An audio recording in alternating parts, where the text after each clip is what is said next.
Let's go. Let's freaking go, guys. The Green Bay Packers get a huge, and I mean huge victory against Aaron Rodgers and the Pittsburgh Steelers here in week 8, 35-25 to now place them at 5-1-1, still at the top of the NFC. Of course, still at the top of the NFC North. And man, that win, that just felt different, right? The adversity that they dealt with in the first half, mainly the second quarter, and just simply how they responded in the second half is something that we've really been kind of missing from this team, right? We've been getting some ugly wins where it really came down to the wire, but the pure domination by this football team in the second half, even better yet, against Aaron Rodgers in his first game against his former team, the only team he's yet to beat. First win for the Packers in Pittsburgh since 1970 is monumental. So we're going to break it all down in today's video. Click the like button at the end of the video if you do enjoy it. Hit subscribe if you're new here and want to stay in the loop with everything Green Bay Packers. You'll find it all here on this channel. All right, so let's just dive right down into this thing. Some game notes from the beginning. Obviously, Christian Watson returning from his ACL injury he got in Week 18 against the Bears last year, and we expected him to be on a pitch count, and he had an absolutely phenomenal game, not only in receiving for 4 catches, 85 yards, but he made crucial blocks in this game. And I didn't expect this much out of Watson his first game back. Like, I expected him to get sprinkled into offense here and there, but man, it just looked like he was never hurt. Like, that's just so great. Like, if you didn't know he had an injury and you had no idea of that going into this, you probably wouldn't have ever guessed it, because he had an awesome game. And, first I just want to go over the, start of this game. The Packers, score 7 points in the first half, 0 for 5 on third down. I mean, it looked ugly. Like, to be completely honest, it looked ugly. And going into halftime, I think all of us, at least I was, we're sitting here going, why does this happen every game? Where we show a glimmer of something in the first quarter, early in the game, and you're like, okay, there it is. Nice drive, right? We go down, we score. And then it's just like a dead zone right after that into halftime. And you're going into half, and you're down 7-16, and the Steelers start the ball in the second half. You're like, what in the world is going on out here? The Packers need to figure this out. They need to adjust. And I feel like we had that feeling too much in too many games this year, kind of that lull period in the second quarter. But man, oh man, did the Packers turn it around. And just like I said earlier, utter domination. And first off, I mean, what a game by Jordan Love and Tucker Kraft. We'll start with Jordan Love.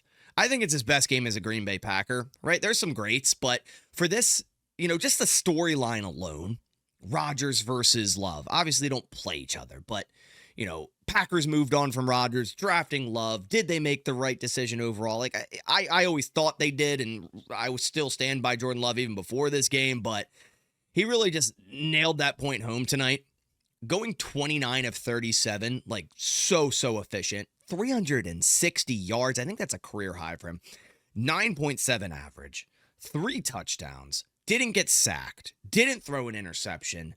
Played such clean football. 134.2 rating. I mean, it's just monumental. Jordan Love at one point, and now he has the record, threw 20 straight completions. It was formerly by Brett Favre in 2007, which is still a crazy stat. I wouldn't think Brett Favre owned that record for the Packers. Now Love does, because he's the most recent player to complete 20 passes in a row, and 7 of them went to Tucker Kraft, who at this point, if anyone is arguing that somehow Tucker Kraft isn't a, let's be honest, top 3 tight end. I mean, they simply don't know ball. Like, Tucker Kraft, and what he's the leading receiver of the Packers right now in terms of yardage. He's what they go to kind of get the offense going in the passing game, him and Dobbs, but today it was definitely Kraft. 7 catches for 143 yards, a 20.4 average. Out of those 143 yards, I believe it was like 130 came after the catch. I mean, it's Kraft, yak, and cheese, man. Like, it's crazy. And guys, make sure to get your Tuck Around and Find Out merch. Just released that as this game was going on. Link down in the description to snag yourself one of those t-shirts and support the channel. Really appreciate you guys if you do. I mean, they tucked around and they found out the Pittsburgh Steelers, man, 143 yards, so much after the catch. That one play where Love got hit while throwing, ball kind of floated, looked ugly, got kind of tipped, and Kraft just came back to it, caught the ball, and then proceeded to stiff arm 2 defenders like 3 times each is absolutely insane. This guy with the ball in his hands is almost impossible to bring down. Then later in the game, that return route, absolutely filthy, catches the ball and just outruns a defensive back to the end zone. He's been so phenomenal for this offense, and he's a top 3 tight end in the league. Plain and simple, that's what Kraft is. We already talked about Watson in the receiving game. Dobbs, and a so-so game. 6 targets, 3 receptions. I think he's credited, I believe he'll be credited with 2 drops. Couple nice plays by him. 3 catches, 44 yards. Still a rather consistent game for Dobbs. Got to clean up those drops. Malik Heath saw a good amount of action in this game. 3 catches on 3 targets for 29 yards.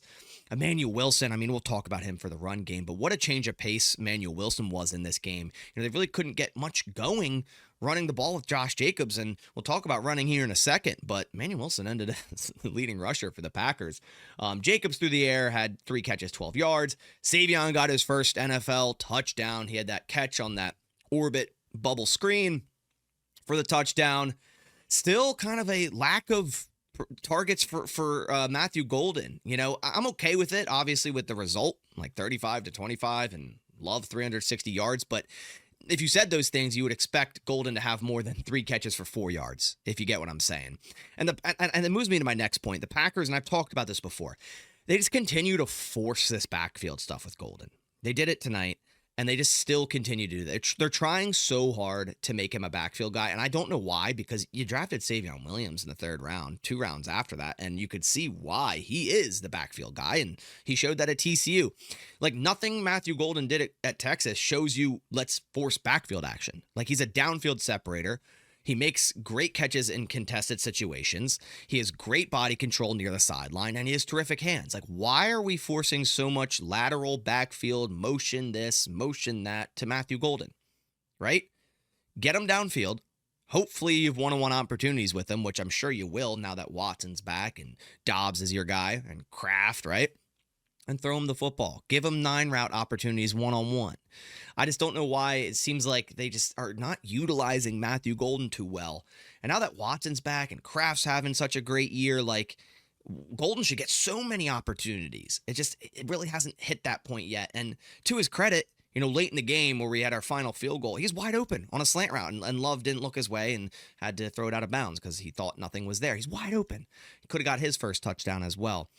Still not like fully there yet with Matthew Golden. It's coming, but for that to happen, LaFleur has to stop forcing the backfield stuff with it. Now for the running game, like early on, it felt like the Steelers were completely winning the trenches, not only for their running game and their offense, which we'll talk about when we flip to the defense, but our offensive line. Like, we weren't getting much push on the interior, and that's been a problem this year. And Sean Ryan ended up coming in for Jordan Morgan at right guard because it just wasn't working, and then it started to really work. And Josh Jacobs finished today 13 for 33, 2.5 average. Did have the awesome touchdown where it seems like every week he's dead to rights in the backfield, makes something out of nothing, and ends up scoring a touchdown. So, credit for that. But really what got going in the run game was Emmanuel Wilson just running up the middle. And 1 cut, north and south, 11 carries, 61 yards, 5.5 average. Again, what a great game. Change of pace for Emmanuel Wilson. For a game that Josh Jacobs was struggling, not to a fault of his own, just poor blocking. Sometimes a different type of runner hits a hole faster, is more of a 1 cut, where Josh Jacobs, can cut and break it outside and break tackles, where Emmanuel Wilson's kind of like, I'm just going to run through your face.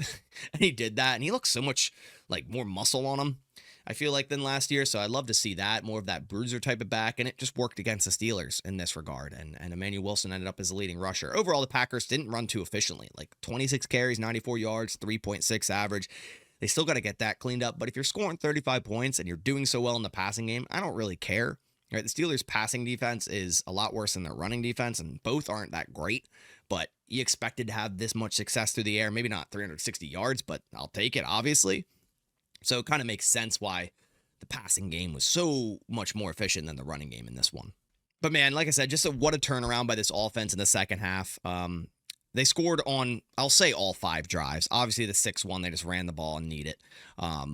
All things considered, they scored on all 5 drives in the second half and outscored the Steelers 28-9. And that's how you win football games. That's how you respond to adversity in the second quarter, the first half.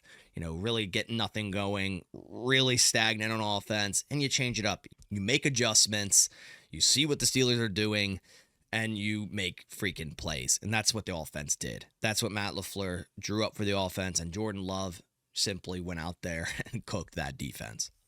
So now I want to talk about the defense. Quickly before we do so, massive shout out to Sleeper for being this year's channel sponsor. Guys, definitely go check out Sleeper. Use code BASS when making a first deposit. That'll get you a 100% match up to $100. And they have an absolutely awesome promo going on right now where new users get a free $20 play. You don't even have to deposit anything. So if you're thinking about making some picks and want to make some for the Monday night game tomorrow or some next week, definitely go click the link down in the description. You can make your picks. It's also just a terrific fantasy football app as well. Just overall great sports app. So definitely go check out Sleeper. All right, so now for the defense. Going into this game, I think a lot of concerns were, okay, how is the cornerback room going to play against the Steelers and Aaron Rodgers? We're coming off a game where Nate Hobbs got picked on, and it looked awful. Well, it seemed like the Packers were thinking the same thing because we go into this game and all of a sudden, Carrington Valentine is our starting cornerback, where he played 2 snaps last week. And we all were sitting here wondering why. Like, what did he do to Hafley or LaFleur or whoever to pretty much play none at all last week? Play like nothing. I didn't get that. And Valentine had a terrific game here. Obviously, the late touchdown was led up by him, but I think it was still phenomenal effort by him. But other than that, man, he did really well in coverage tonight. He had one pass defense. There's a couple times where he played really physical on the outside against DK Metcalf. Came up, made a nice hit on Freiermuth. He played really good football tonight, and it seemed like Nate Hobbs was just relinquished to that pure passing down nickel corner, which is, what he probably excels at. But you also paid him a lot of money, but at the same time, that shouldn't force you to just be like, he has to be on the field because we paid him a lot of money, right? Like, let the best player play. And I think at this rate on the outside, given that they want to play physical football and maybe play some more press man, which they did tonight, it's Valentine, like it is. And going forward, I think you have to have Valentine out there, whether that means Hobbs has to take the first and second down off so Bullard can still play in the slot, who's absolutely on fire. Bullard is so damn good here in year 2, flying around the line of scrimmage, playing the football, got on that fumble that I think Edgerrin Cooper punched out. He's always around the football. But then on pure passing downs, you probably don't want Bullard out there in man coverage or whatever, deep zone, whatever it may be. So you bring on Nate Hobbs, and that's fine. If that is your best defense against whoever you're playing that week, then you run that. And I think just overall is a great day by Valentine. Now, Nixon, not so great day. Kind of got picked on in this game, but, the refs were also playing it very tight. Like, some ref groups allow you to play physical, and Nixon strives off those ref groups. Look at Washington week 2. They allowed the physicality, but if it was tonight's ref group in Washington week 2, Nixon would have had just as many flags. So ref groups play it differently, but Nixon also has to understand that and say, hey, I can't be as physical tonight, but that's kind of his game. So when he can't be as physical, he gets picked on, and he did tonight. One game doesn't write his 2025 career, and I think he will bounce back moving forward, especially against Carolina next week. But I think one thing's for certain, the Packers can get better at cornerback, and they have been making calls. Maybe they make a move, but it was still a terrific night by Valentine. I love Bullard in the slot, and Nixon, should have a bounce back. Now, overall, I'm happy with this defense. Early in this game, like second quarter, it really felt like they were getting moved. The Steelers were coming out with their heavy personnel where they run like a tackle at tight end. Darnell Washington's like 300 pounds, and they simply were just outweighing the Packers front and moving the football and getting like 7-8 yards a pop running the football. Like, Jaylen Warren ran 13 times, that's it, but 62 yards, 4.8 a carry. Gainwell 5 for 31, 6.2 per carry, and they finished 5.2 average per carry. If they simply were running the ball more, I think they would have found a little bit more success on offense. Like, I kind of went away from it in the third quarter. I didn't understand why, but the Packers also adjusted, right? And they started to defend the run better. Then the Steelers rotated into passing the ball more, and Rodgers, still played pretty well. 24 of 36, 219 yards, 2 touchdowns, 6.1 average, pretty low there. Did get sacked 3 times. This pass rush continues to just get after quarterbacks. Obviously, Micah Parsons does so, and then him getting instant pressure opens up so much opportunity for everyone else, including Rashawn Gary, who finished the day with 2 sacks. Rodgers finished, 101.5 quarterback rating, and all things considered, for Rodgers being 41 years old, for him still playing at this level, at the end of the day, it is a 10-point game. Garbage time points by the Steelers, 6 at the end. He's still playing at a very high level, but the Packers just played sound defense in the second half. Against this Steelers offense. They really locked down, some of these receivers. Roman Wilson finishes the top receiver for them. A lot of garbage time yards, 74 total yards. DK Metcalf, 55 yards. Calvin Austin, 28. Jonnu, 17. And I'm what I really like about this performance by our defense, tight ends didn't tear us apart. And I was shocked by this because the Steelers literally love their tight ends. They have like 9 of them. Jonnu, Freiermuth, Washington, Hayward. There's a bunch of guys that it just feels like they love their tight ends. And the top one had 17 yards. That's a surprise because remember what Jonnu did to us when he was a Dolphin? Was it a couple years ago, last year? I forget what it was. I think he had like 12 catches against us. It was crazy. So I really like that by our defense. I feel like our linebackers were really flying around. Great game by Edgerrin Cooper, flying around, forced that fumble late. Now, I think Quay Walker left with an injury late, and that's why Hopper was on the field on the 2-point conversion, made a terrific pass breakup. So something to monitor going forward for Quay Walker. Still a great game by him there. And overall, the leading tacklers by this Packers defense, Xavier McKinney had 7, Bullard 6 with McDuffie, Nixon, Cooper, and Quay all had 5, and Gary and Williams 4 apiece. Overall, even though it felt rough in the beginning of the game because the Packers were down, 16-7, and the offense was sluggish, we still held them to kick, 4 field goals? Boswell. So, it's a bend but don't break style of defense in this game, and it worked. Like holding the Steelers to kick field goals 4 times in our territory is why the Packers won this game. It was a great performance by the defense that a lot of times we're put in positions where they're tired because the Packers continue to go 3 and out. Like went 3 and out like twice in the second quarter, 0 for 3 on third down in the first half. So just a great performance by this defense sticking it out. Now a couple more notes. I talked about Quay's potential injury. Again, I don't know what it is. Tom did check out for I think a drive. I thought at first it was like re-aggravating his back injury. I'm like, oh no, but it looks like he just got stepped on. Got cleated a little bit, and he did re-enter the game. So that's great to see. That would have been brutal for the Packers to lose Tom yet again. Then moving to special team, I still think this punt return situation is just a mess. Now, it did look better when Dobbs was returning punts, but there's a couple times where he's kind of like holding the ball out real wide, running it, and I'm like, oof. Like, it just makes me cringe a little bit thinking about fumbles there. But, we had Nixon early, muff a punt. They don't really, I feel like they have no idea what they're doing at punt return. They have penalties. And then kicking. We got to talk about this. I know a lot of people after that second miss by McManus are going, hey, what in the world? Like, just why are we not playing Havrisik? And I'll say this. Maybe it was on McManus kind of feeling the pressure of Havrisik after 2 straight weeks of perfect kicking and a new Packers record going, if I don't get back sooner rather than later, I'm going to lose my job. And that you can't be doing that. You can't be selfish in a situation. Like if you're not 100%, which just judging by the first 2 misses, it didn't seem like McManus had the power in his leg that we used to see. So it's either a miscue by this Packers medical staff or McManus himself. And you don't want to see that because it could have hurt the Packers in the end.